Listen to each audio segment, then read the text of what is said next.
मुख्यमंत्री ग्रामीण पशुधन उद्योजकच्या अंतर्गत महाराष्ट्रातील सर्व शेतकऱ्यांना लाभ घ्यायचा आहे, अथवा ज्यांच्याकडे गाई गोटा प्रकरण आहे अथवा ज्यांच्याकडे शेळी मेंढी पालन आहे, या सर्वांसाठीच मुख्यमंत्री ग्रामीण पशुधन उद्योजकता या योजनेच्या अंतर्गत सर्वांनाच लाभ किंवा अनुदान दिले जात आहे.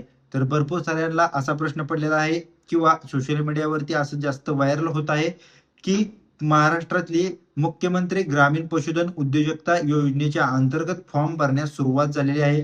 तर सोशल मीडियाच्या वरती जे व्हायरल होत आहे ते चुकीचं आहे. अजून देखील हे ॲप्लिकेशन अथवा हे जो ऑनलाईन पोर्टल आहे तो देखील चालू झालेला नाहीये. ग्रामीण पशुधन उद्योजकता अंतर्गत कोणतीही अधिकृत लिंक चालू झालेली नाहीये.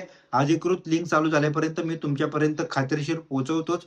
परंतु ग्रामीण भागातील सर्व शेतकऱ्यांना मी एक सांगतो, तुमचं गाय गोठा प्रकरण असू द्या, शेळी मेंढी पालन असू द्या अथवा कोणतेही प्रकरण असू द्या, या अंतर्गत या तुम्हाला जर अनुदान घ्यायचं आहे तर अजून ह्यांचे फॉर्म ऑफलाईन चालू झाले नाहीत. फॉर्म ऑफलाईन भरता येणार नसून तुम्हाला हेच ऑनलाईन पोर्टल जेव्हा चालू होईल त्यावरतीच तुम्हाला पशुधन उद्योजकता या योजनेच्या अंतर्गत तुम्हाला अनुदान घेता येणार आहे. सोशल मीडियावरती व्हायरल होत असलेल्या भरपूर साऱ्या अपडेटच्या नुसार मी तुम्हाला एकच सांगतो की अजून देखील कोणतेही आयडी प्रूफ किंवा कोणतेही अधिकृत लिंक चालू झालेली नसून ऑफलाईन देखील फॉर्म भरणे सोशल मीडियावरती व्हायरल होत आहे.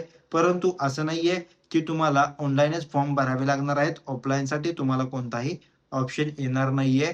तर बघा, अजून देखील लिंक चालू झालेली नाहीये. जेव्हा लिंक चालू होईल मी तुमच्यापर्यंत पोहोचवतोच. परंतु अजून देखील लिंक चालू नसल्यामुळे महाराष्ट्रातील शेतकऱ्यांना देखील चिंतेचे वातावरण झालेले आहे. तर बघा, चिंता करायची गरज नाही. लवकरच पशुधन उद्योजकता या योजनेच्या अंतर्गत ऑनलाईन प्लॅटफॉर्म म्हणजे अधिकृत संकेतस्थळी जाऊन देखील तुम्ही फॉर्म भरू शकता.